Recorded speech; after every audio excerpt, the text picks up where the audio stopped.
now my pleasure for the next lightning talk. Please join me in welcoming Chef Kelly Whitaker, who is the recipient of the 2024 Outstanding Restaurateur Award from the James Beard Foundation. Please give Kelly a round of applause.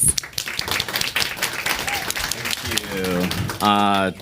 So really appreciate this time with you guys. I'm actually have a dual purpose for being in New York this week. I'm doing this 7-minute real brief talk, but I'm also was invited from my friends over at the NED to participate in a climate change dinner.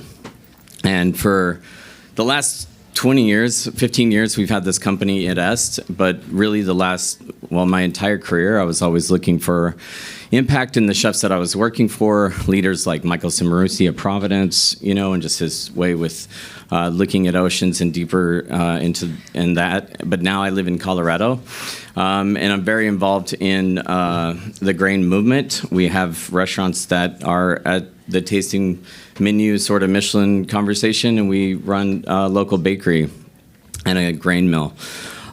So just wanted to give you, when someone asked me, said, hey, do a climate change dinner, I was like, oh yeah, I've been doing this for a long time. I've been thinking about this for a long time. But actually, as I started kind of mapping it out, it dawned on me that it actually isn't the same muscle. It wasn't the same thing the way that I approached it.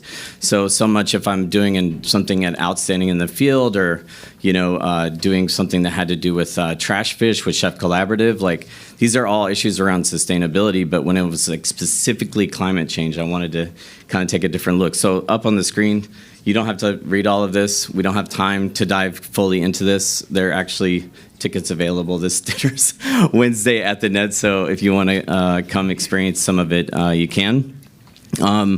But what I want to do is I wanted to present each course as like something, somewhat of a problem that we're seeing in our kitchens in the restaurant, and then let the food be the solution.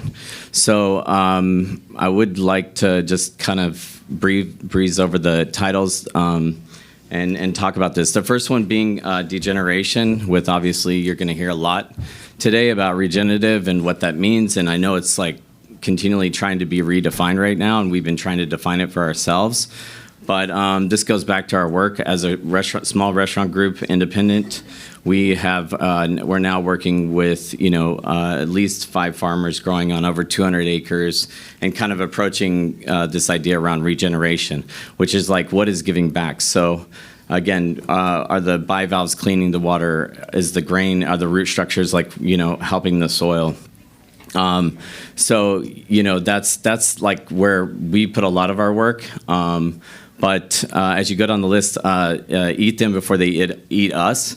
So again, I actually wrote an op-ed piece in the LA Times once about trash fish, and but this is something different. If you've been looking at any of these issues like rising water temperatures in Southern California and purple uni, so this is like and lionfish and tiger prawns, and there's species of things that are growing and also living in the waters that are very much being impacted by that. So we're having that conversation. Natural order is obviously the balance between like sustainable farming and nature. Displaced was fun. A lot of these, like any of the like deeper conversations, I am lucky enough to work with organizations like World Central Kitchen.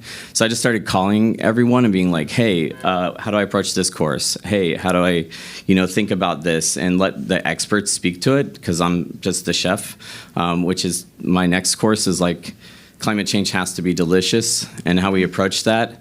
My newest project, Hey Kiddo, is something that I constantly talk about, good and fun, because a lot of good restaurants aren't fun, and a lot of fun restaurants aren't good or sustainable. So I really think that at some point, the idea of like, if it's New York, if it's Cruffin, if it's these things that we're seeing in in this popularity contest, it's like sprinkling some rye in there and getting Sonora and getting these beautiful grains and getting this work from our farmers into the like cycle of mainstream is something that, I feel as a chef and a restaurateur, like this is like immediate impact today. Like, it doesn't have to be full. You have to figure all these things out, but there's a lot of things that, can kind of play into this moment of pop culture and what we're all seeing around food trends. And then the last being, this idea of zero waste. But when I think about climate dinner, I was thinking, okay, we spent a lot of time in, fermentation, preservation, all these ideas around food and all the techniques and stuff. But, I wanted to kind of more think about the idea of totality as like, convenience is such a luxury for us. And, I was sort of painting a picture through this dessert of like, going to the market, grabbing some corn, using it in its fullest form. But, the answer really is to, it takes so much energy to produce food, as we all know.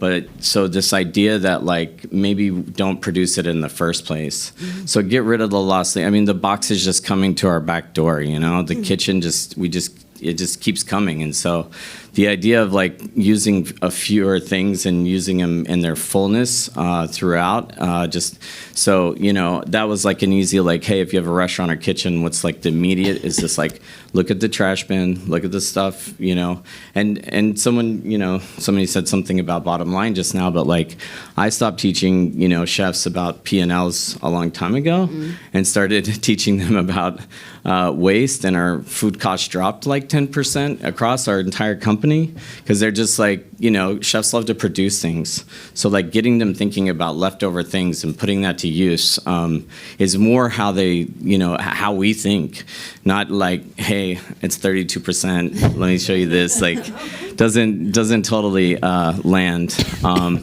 So this is a menu. Take a picture. Come to the dinner. And again, I'll just, leave this thought with you as I had to think about it this week, writing this menu is, this is Climate Week. And I think for me, with 20 plus years in this industry and working on all of these issues, that this sort of farm to table, all the issues we're talking about today are important, but I think it's time to think about what a net positive kitchen means, what it truly means to be sustainable, which is actually giving back. And a lot of this is community driven, and there's so many beautiful things to be that are being talked about today, which I love. But just thinking for you, if you're a chef or a restaurant, just thinking like, sort of what gives back in this way, and start thinking about net positive kitchens. So, Woo! Thank you. Thank you, Chef Kelly.